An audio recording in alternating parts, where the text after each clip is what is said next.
हमारे YouTube channel में आपका बहुत बहुत स्वागत है। Welcome back to my YouTube channel. Sorry I could not release video last week due to my health conditions. I could have, but somehow I missed. I'm extremely sorry for that. I hope that it's not going to come back in future and repeat it again. आज के दिन मैं आपके लिए एक video ला रहा हूँ जो कि मुझे लगता है आपके लिए बहुत ही इम्पोर्टेंट है। हमारे बहुत सारे दर्शक जो कि काफ़ी ज़्यादा पढ़े लिखे नहीं हैं या जिन्होंने बी किया है उसके बाद एक अच्छे जॉब में है, कई बार उनको लगता होगा कि हमने MBA नहीं किया, हमने प्रीवियस इंस्टीट्यूट से MBA नहीं किया या IT से BTech नहीं किया। दोस्तों, इस पर रिग्रेट करने की कोई ज़रूरत नहीं। मैं इस वीडियो के माध्यम से आपको यह बताना चाहूँगा कि आप अपने जीवन में जहाँ भी है, अगर अपने आप को आप संचालित रखें, सुदृढ़ करें, तो आप बहुत ही अच्छा कर सकते हैं। आज के वीडियो का टॉपिक है द साइकोलॉजी ऑफ मनी। इसे famous book by Morgan Housel. और इस बुक से मैंने क्या किया है, ऑल्दो इसमें बहुत सारे लर्निंग्स हैं, पर केवल मैंने 5 लर्निंग्स पिकअप किए हैं आपके लिए, जो मुझे लगता है कि अगर इन 5 लर्निंग को आपने जीना शुरू किया, न केवल इसको समझना है बट इसको अगर जीना शुरू किया तो आपका लाइफ चमक जाएगा। यह मेरी गारंटी है, यह मेरा एश्योरेंस है। गारंटी शब्द का कभी मतलब यह नहीं लीजिए कि 100% गारंटी देता हूं मैं, उस गारंटी से मैं डरता नहीं, लेकिन वो आपके हाथ में नहीं है, वो तो ऊपर वाले के हाथ में है। लेकिन कहने का मतलब यह है कि अगर इसको आप जीना शुरू करते हैं तो आपका जीवन बहुत ही निखर जाएगा। चलिए हम आगे बढ़ते हैं। सबसे पहला लर्निंग क्या है?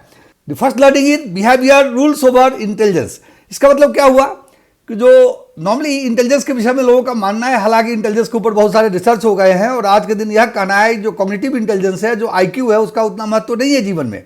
इनफैक्ट EQ का ज़्यादा महत्व है। That is what we are talking here, behaviour rules over intelligence. आप यह सोचते होंगे कि फाइनेंस के क्षेत्र में इसका क्या मतलब है, तो आपको हम एक एग्जाम्पल के थ्रू जो इस बुक में ही मेंशन्ड है, मैं आपको बताऊंगा कि एक इंटेलिजेंट आदमी जो MBA था, प्रीवियस इंस्टीट्यूट से MBA किया था, टॉप क्लास जॉब कर रहा था, 40 साल को उन्होंने रिटायर किया, वर्सेस एक आदमी जो जनरेटर था, दोनों के जीवन का फुलफिलमेंट अगर देखें तो आप स्वयं डिसाइड कर लेंगे इसकी इंपॉर्टेंस ज़्यादा किसका है। बिहेवियर में बहुत सारी चीज़ होते हैं, तो आज के जो 4-5 लर्निंग हम आपके सामने प्रस्तुत कर रहे हैं सब बिहेवियर ओरिएंटेड है। तो चलिए इसके विषय में हम बात करते हैं। इस बुक में ही जिक्र है इसका। अब मैंने सोचा कि बड़ा ही इंटरेस्टिंग जिक्र है। इसमें एक रिचार्ड फस्कॉन करके थे जिन्होंने MBA किया था, उसके बाद वो एक मेरिल लिंच जो कभी बहुत प्रीमियर कंपनी हुआ करती थी, वहाँ के एग्जीक्यूटिव थे, और उन्होंने इतने वेल्थ कमाए कि 40 साल की उम्र में उन्होंने रिटायरमेंट ले लिया और फिलंथ्रोपिस्ट हो गए। उन्होंने सोचा कि फिलंथ्रोपी मतलब समाज कल्याण, दान करना उनके जीवन का गोल है, और उसके फिलंथ्रोपिस्ट हो गए। और क्या हुआ कि उनके जीवन में उन्होंने कई साल ऐसे ही जीते रहे। बाद में उनकी जो ग्रीड है या उनके जो एक्सपेक्टेशंस है, जो बड़ी दिखाने की जो शोइंग का जो नेचर था, 2008 में Foxconn borrowed heavily to expand 18,000 square feet mansion. इनका जो ग्रीनविच कनेक्टिकट पे घर था 11,000 स्क्वायर फीट को, उसको एक्सपैंड करने के लिए उन्हें हेवी लोन लिया। कॉस्ट को more than $90,000 per month to maintain. घर का कॉस्ट इतना हो गया जिसका कि 90,000 से पर महीने का ज़्यादा मेंटेन करने का खर्चा था। उसमें 11 बाथरूम थे, 2 एलिवेटर था, 2 पूल्स थे और 7 गैरेजेस थे, और इतने कॉस्ट पे। उसके बाद क्या हुआ? There was a breakdown of market in 2008। He lost heavily and he has to sell that house under distress and he lived a very bad condition. Let's say अगर उसका 100 रुपये का भाव था उस घर का, तो उसको 20 रुपये में बेचना पड़ा डिस्ट्रेस के अंदर, और वह तहस नहस हो गए।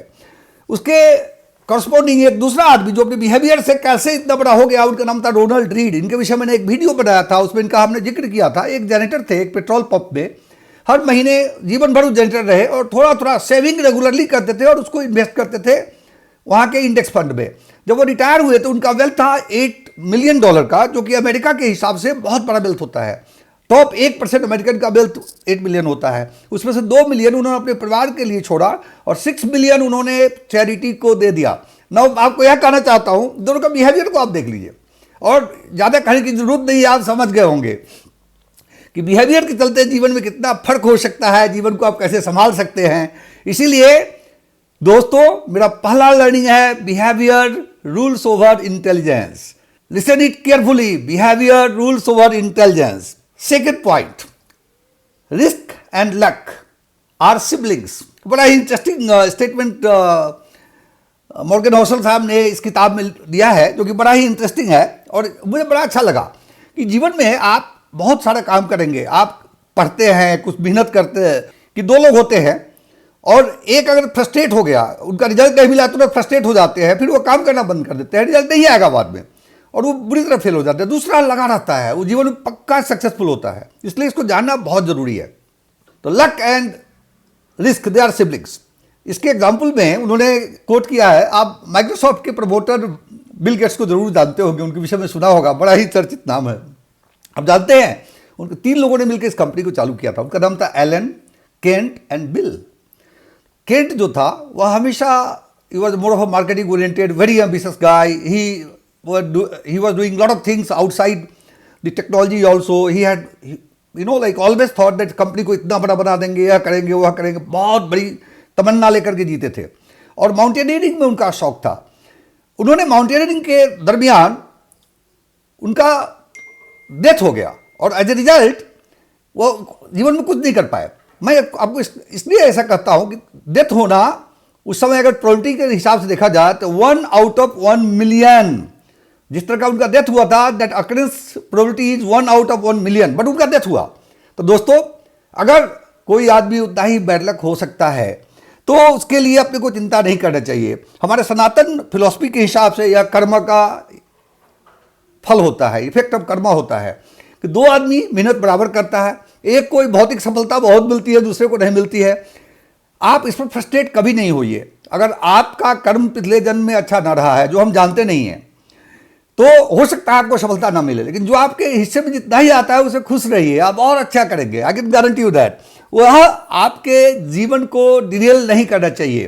तो सेकंड पॉइंट था कि luck and risk are 2 siblings. आपसे मेरी यह गुजारिश है, इस वीडियो के अंत तक बने रहे, इसको आप गौर से सुने कि मैंने शुरू में ही कहा है कि 5 लेसन्स को अगर आप जीना शुरू करेंगे तो मैं एक गारंटी देता हूं कि आपका जीवन चमक जाएगा। आप मुझे लिखिएगा कि इससे कितने लेसन्स को आप जी रहे हैं या जीने की कोशिश करेंगे, बड़ी खुशी होगी मुझे। तीसरा लेसन, डिफाइन एनफ। एनफ एक वर्ड जो है ना, इंग्लिश का वर्ड है, बड़ा ही इंटरेस्टिंग वर्ड है। हमारे जीवन में कोई चीज़ के लिए भी हमें यह डिफाइन कर लेना चाहिए कि इनफ, कहीं ना कहीं इनफ इज इनफ। आदमी जब बहुत फ्रस्ट्रेट हो जाता है जीवन के क्रियाकलापों से तो बोलता है इनफ इज इनफ।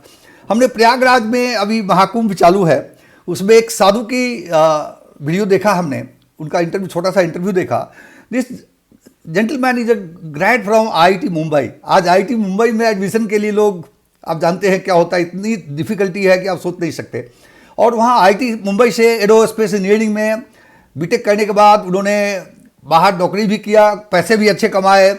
उसके बाद उन्होंने बहुत तरह की ज़िंदगी जीने की कोशिश की। ज़िंदगी में उन्होंने हैप्पीनेस को ढूंढते रहे हुए, जहाँ गए वहाँ हैप्पीनेस ढूंढते रहे और उनको कई असफलताएं मिली। बाद में असफलता in the sense like personal life, like जो हैप्पीनेस का एक्सपेक्टेशन था लोगों से पूरा नहीं हुआ। और बाद में उन्होंने लर्न किया कि संसार में हैप्पीनेस के लिए बहुत कम जगह है।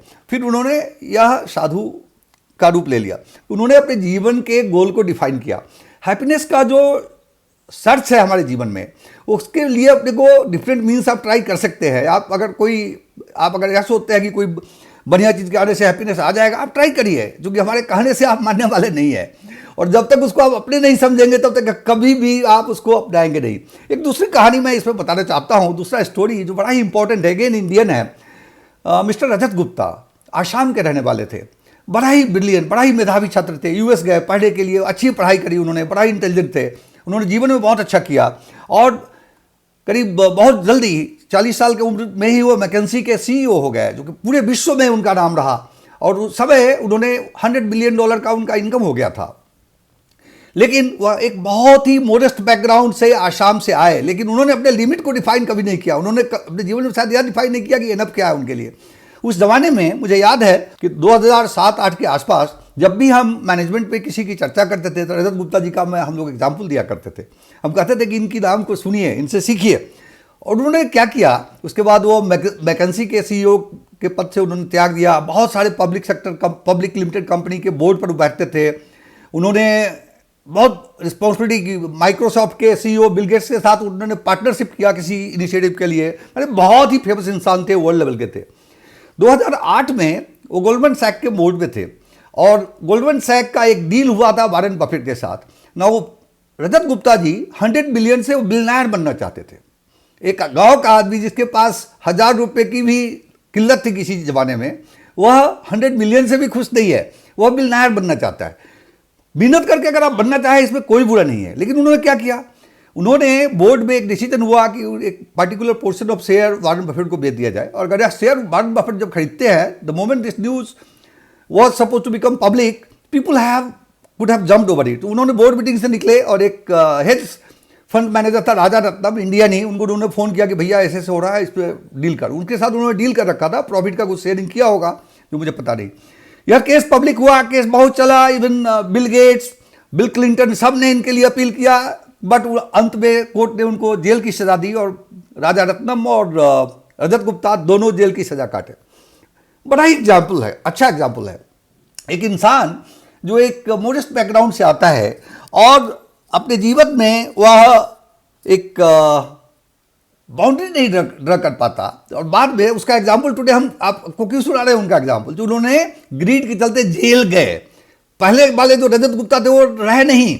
तो दोस्तों आप समझ जाइए कि इनफ क्या है। और मुझे आपसे गुजारिश करनी है कि अपनी ज़िंदगी के लिए एक पॉइंट ड्रॉ कीजिए कि इनफ वर्ड को डिफाइन कीजिए, इनफ वर्ड को डिफाइन कीजिए। आपके लिए बहुत ही इंपॉर्टेंट और ज़रूरी है आपके जीवन को आगे बढ़ाने के लिए। द थर्ड लेसन, करिश्मा ऑफ कंपाउंडिंग, इस पर मैंने काफ़ी चर्चा कर चुका हूँ। वॉरेन बफेट के विषय में ही एक एग्जाम्पल फिर दिखाना चाहूँगा आपको।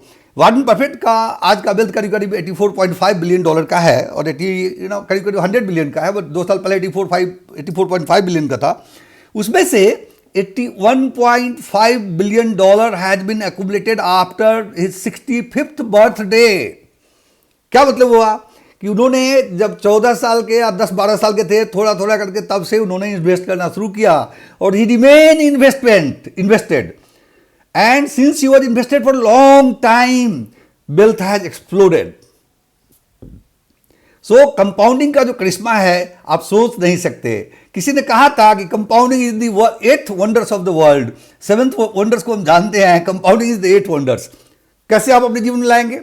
आप सोच कर काम करें, समझ कर काम करें, सेव करें, थोड़ा इन्वेस्ट करें और इन्वेस्टेड रहें, उसे आप निकालें नहीं। अगर इसको 3 चीज को आप करेंगे, there is a very high probability that you will be very wealthy।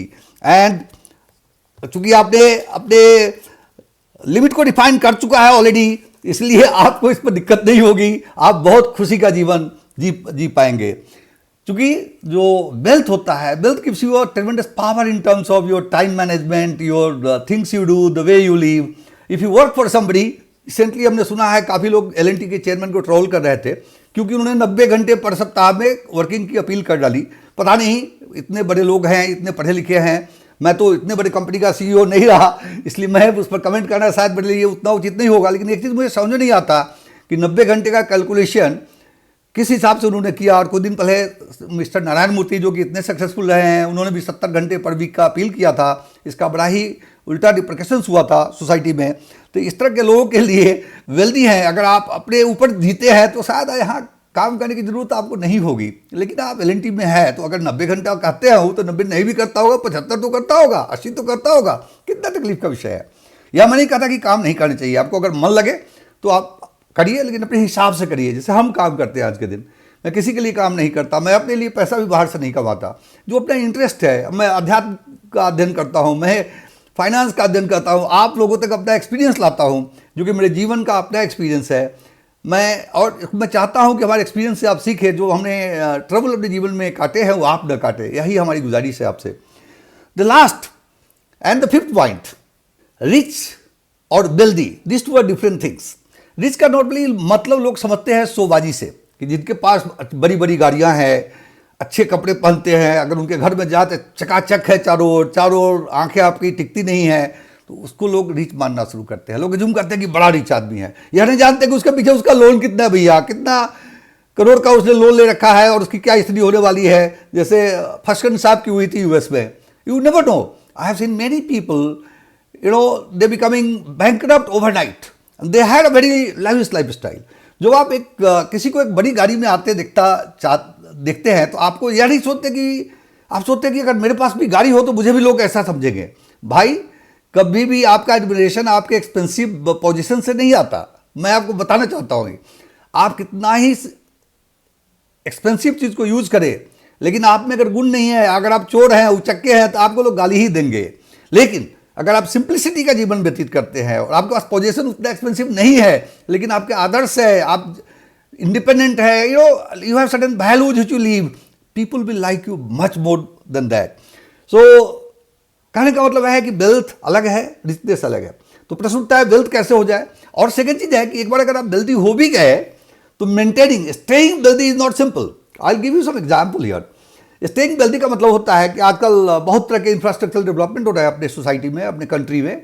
सो काफ़ी लोगों का ज़मीन रोड के अंदर आ जाता है, तो क्या होता है, गवर्नमेंट उसको बहुत हेवी कंपनसेशन देती है। जब मैं इस्पात इंडस्ट्रीज में काम कर रहा था उस समय की एक कहानी मुझे याद आ रही है यहाँ।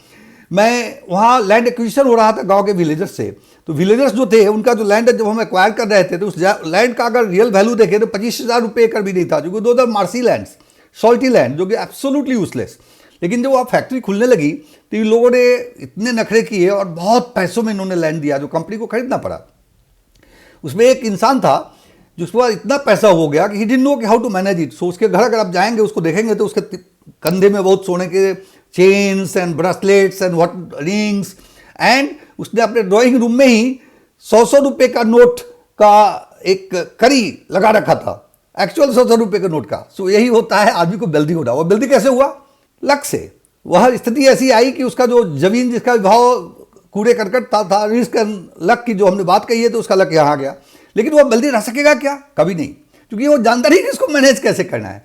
तो अगर वह सेव नहीं करता है और मैनेज नहीं करता है तब वह उसके दिक्कत में, जीवन में दिक्कत आने ही वाली है। तो वेल्दी होना और वेल्दी रहना, वेल्दी होना और वेल्दी स्टे करना, these are two different things. Rich और वेल्दी में डिफरेंस है। Wealth gives you tremendous power of independence. That gives you power of your action. That gives you power of your living. आप अपने जीवन को जी सकते हैं the way you want. इसका मतलब यह नहीं हुआ कि आप बहुत लविश जीवन ही जीना चाहे। आप जानते हैं जब आप इन चीज़ों को जीना शुरू करेंगे तो आपके जो अंदर का विचार होता है वो अपने आप बदल जाता है। मैं अपनी कहानी आपको सुनाता हूँ। मैं एक बहुत ही मोडेस्ट बैकग्राउंड से आता हूँ, गाँव से। मैं ऐसे गाँव से आता हूँ जिसमें आज से 10 साल पहले बिजली गई। बिहार का एक गांव है जो नेपाल का बॉर्डर के आसपास है। और जब हमने पढ़ाई करना शुरू किया तो हम फार्मर्स फैमिली से थे, हमारे पास बहुत कुछ ज़्यादा नहीं था। जब हमने, एक अच्छी बात थी कि हमेशा हमें स्कॉलरशिप मिलता रहा, जिसके चलते हमारे पढ़ाई का कम से कम 50% खर्चा सरकार की ओर से स्कॉलरशिप से हमें फंड हो जाता था। और लेकिन उसके बावजूद भी उस समय हम सोचते थे, मुझे याद नहीं आता है कि कभी हमने ऐसा सोचा होगा कि बहुत बड़ी चीज़ हो जाए मेरे लिए। कभी हमने वेल्थ के मामले में बहुत बड़ा एक्सपेक्टेशन रखा ही नहीं। एक तो उस समय इतना एक्सपोजर नहीं होता था, जो पढ़ता था घटना हमारे जीवन की। उस समय जेन्युइनली हॉस्टल में मैं रहता था मुजफ्फरपुर में, एलएस कॉलेज में, और मुझे एक घड़ी की ज़रूरत थी। उस समय एक जनता नाम का एक ब्रांड हुआ करता था जिसका कि दाम 120-125 रुपये होता था। मैं गया अपने घर, और गांव जब गया तो अपने चाचा से बोला कि घड़ी की ज़रूरत है। तो हमारे लिए 105-120 रुपये का जुगाड़ करना भी बड़ा ही मुश्किल था। और उन्होंने बाद में सोचा, मैं उनके चेहरे की सिकन को समझ गया। मैं इंसिस्ट नहीं किया, कर भी नहीं सकता था, क्योंकि परिवार की स्त्री को मैं जानता था। और बाद में इस पर हुआ कि 20-25 रुपये का जो एक क्लॉक होता था उस ज़माने में, जो टेबल क्लॉक, उसमें वो अलार्म होता था जगने के लिए, वो लेकर के हम रह गए। आज हमने अपने जीवन को इन्हीं प्रिंसिपल के आधार पर, बिना इस किताब को पढ़े हुए, काफ़ी प्रिंसिपल को हमने अडॉप्ट किया लाइफ में।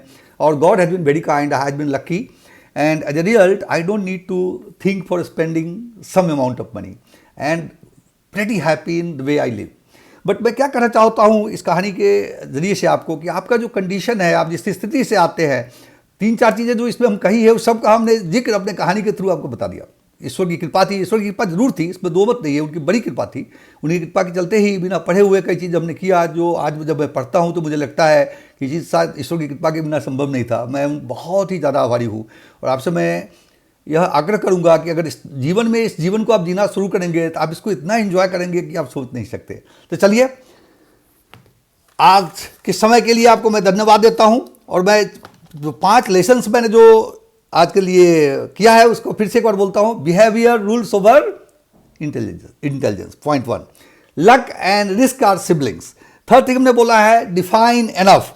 फोर्थ हमने बोला है करिश्मा ऑफ कंपाउंडिंग, लंबे समय तक इन्वेस्ट किए रहिए। फिफ्थ हमने बोला कि richness and wealthiness are different thing. Staying wealthy is not simple, you have to do it. How you can do it? Start saving. Saving करने के लिए एक बहुत सिंपल तरीका है जो एसेंशियल है, जैसे घर के खाने हैं, मेडिसिन है, उसको आप कट नहीं कर सकते, उसका एक लिस्ट बनाइए। उसके बाद दूसरा एक लिस्ट बनाइए जिसमें ईगो है। ईगो में अच्छे ब्रांड का कपड़ा पहनना, अच्छे होटल में जाकर खाना खाना, इस सबको आप ईगो के अंदर डालिए। देन अपने माइंड से आप पूछिएगा भैया ईगो की क्या जरूरत है, जब आप सिंपल लाइफ जिएंगे तो वैसे भी अच्छा हो जाएंगे। तो इन चीज़ों को अगर करेंगे तो आपका जीवन पक्का चमक जाएगा। आपके समय के लिए मैं बहुत बहुत धन्यवाद देना चाहता हूँ। आप इस वीडियो को जरूर लाइक करिए। अगर चैनल को आपने सब्सक्राइब नहीं किया है तो please do subscribe the channel. Thank you so much for your time. जय हिंद।